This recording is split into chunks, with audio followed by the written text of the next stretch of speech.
وقتی عرق کردن دنلو سرانو چنگوش میره در حال خود میروا نه او ماید او میل چش حساب نیست سهون مایدان اگر مقداری این مثال بعضا میشود یک آدم روزانه هم بین دندانش همه کوه و یک آدم هم خیلی عادت دارده خون آلود میکنه نه خونالود نه همون مثال همون خراک بعضا در هم بروی دندان و در چیزاش میمونه کو همون را جمع میکنه فرو میبره اگر به شرط همون چیزی فرو بردگیش برابر یک دانه نخد باشه روزش فاسد میشه آیا کمترش در کراهیت داره و فاسد نمیشه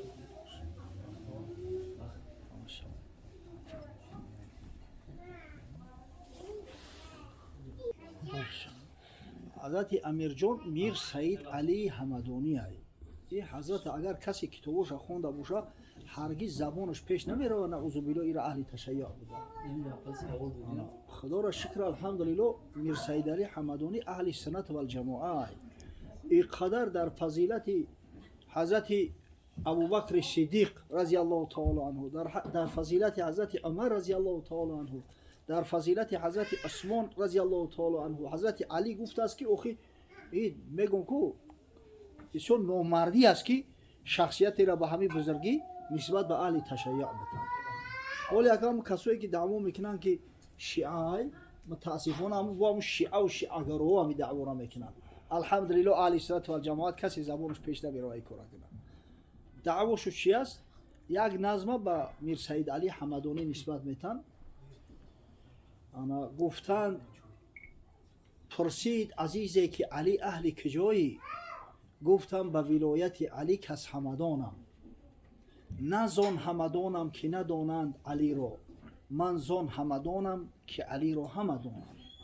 اما من همین یقین دارم که همین نظم همین حضرت خودش نیست ایرا بعدا همین ساخته و در همین حضرت بستن این متاسفانه اهل تشیع همتری حلوی نامردانه دارن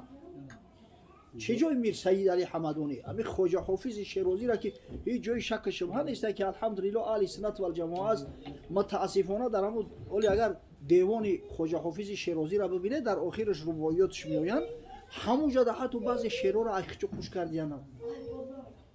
باور کنید از سال چند پیدا شده ولی من سوال جواب میدم انا حتی یک روایی را دیدم با خواجه حافظ نسبتش میتن قسم به الله همین را ساخته و بافته و با خواجه حافظ به نام خواجه حافظ گفته و در همون دیوان خواجه حافظ داخل کردگیان برای که من مقایسه کردم دیوان خواجه حافظ که چوپای بخارا بود و قزان بود در یگان تاش همین نیست اما متاسفانه امروز بعضی کتابا هسته همین خواجه حافظ شیرازی چوپای ایران در همین هست آدمی که آگاه نباشه وارد نباشه اگر به شرط همین را بخونه میگه که 100% همین آدم شیعه چی بالا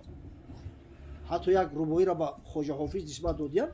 میگه گویا گفته باشه که در مذهب ما کلام حق ناد علی است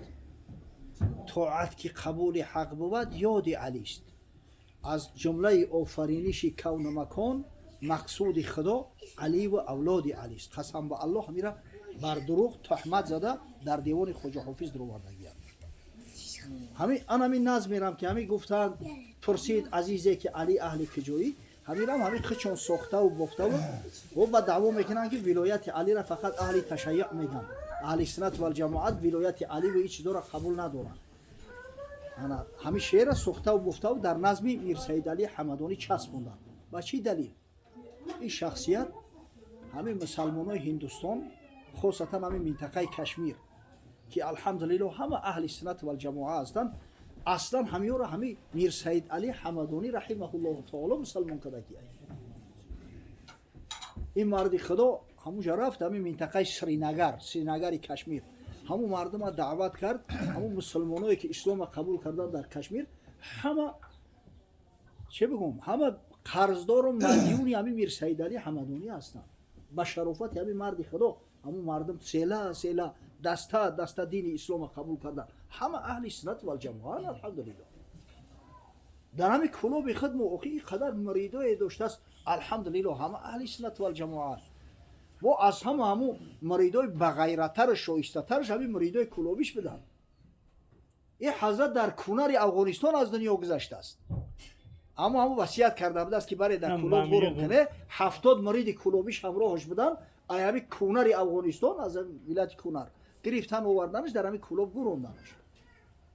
برای این جای شک و شبهه نیست. الحمدلله حقیقتا سیدزاده پاکیزه و تازه ایودم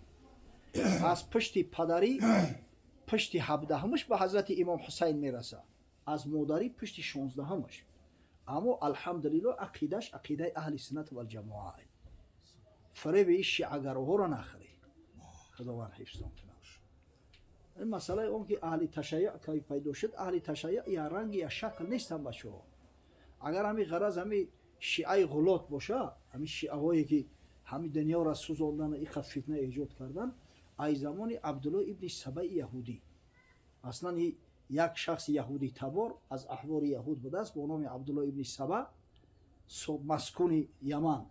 در همین زمان خلافت حضرت عثمان رضی الله تعالی عنه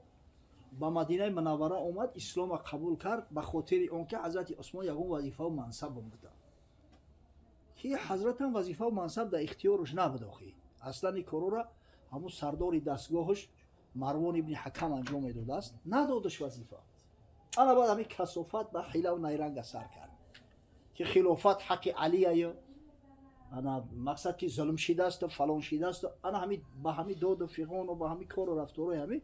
ابتدای شیعه های غلات از همین عقاید یعنی عبدالله ابن سبع سرچشمه میگیرن. بعدتر با مقصد که زیادتر شدن، اما یک رنگ یا شکل نیستن. شیعه های هستن که بسیار معتدل هستن. عقیدهشو از عقیده اهل تشیع دیده به عقیده اهل سنت و جماعت نزدیکترن. مثل این شیعه زیدی، شیعه های زیدی به اهل سنت نزدیکترن. شیعه های هستن که اکثریت تشکیل میکنن، یا را شیعه های امامیه یا شیعه های جعفریه میگن یا اثنا عشریه، به همین نام بسیار مشهورن. اکثریت هم یا تشکیل میکنن، ولی همین اکثر شیعه ایران و شیعه عراق و بحرین، حتی در عربستان سعودی همین منطقه خلیج فارس خیلی زیاد هم در همین قطیف، همینا همه مقصد که شیعه امامیه هستند. و یک ایده از شیعه ها هستند، انا شیعه های باطنی شو میگن. این شیعه های باطنی اینا از جمله اسماعیلیه، اینا شیعه های نصیری که در منطقه شام زندگی میکنن، شماره یا با نسبتا کمتره، اما یک رنگ نیستن. اینا خداوند حفظ کنه و پروردگار اجر و پاداش سوال و جواب ها را در نامه اعمال جماعه نوشته بگردونه. آمین. ان شاء الله وقت افطار که آمنا و علیک توکلنا و علی رزقک افطرنا و صوم غد من شهر رمضان نوینا فاغفر لنا ما قدمنا و ما اخرنا و ما اعلنا و ما اسررنا لا اله الا غیرک یا رب العالمین. شما